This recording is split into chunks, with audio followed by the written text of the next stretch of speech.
one thing that you said that, I don't know, it jumped out more than the others, that you said you are responsible for their hearts, their souls, and then their body. Anybody else in the country that maybe doesn't understand that, they'd be like, what are you talking about? You're a strength coach. You do body. That's number one. But you said the first two first. And I think that was intentional with how you are.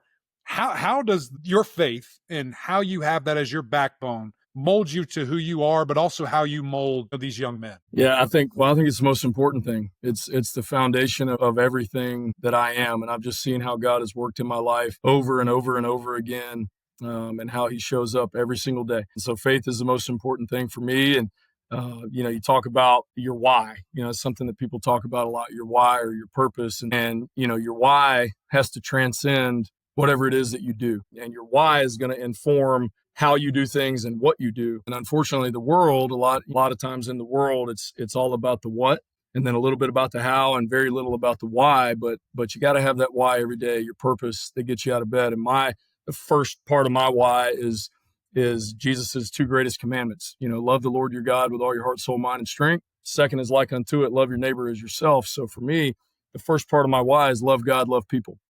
And that transcends anything, whether I'm a strength and conditioning coach or I'm doing some other career, whatever the Lord leads me to, my why has got to transcend that. And so I know that every day, when I wake up, I'm coming in here and I get to pour into these guys. And I'm not perfect by any means. And I think that's kind of part of it, is having the vulnerability and the transparency to show your players, kind of the real you, and show them that you're a flawed, fallen human being, just like we all are.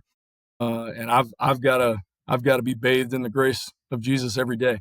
And so, just trying to set that example for these guys, and not tell them what to believe. And obviously not treat anybody differently if they don't believe what I believe, but being firm in my faith and making sure that I'm living it out every day.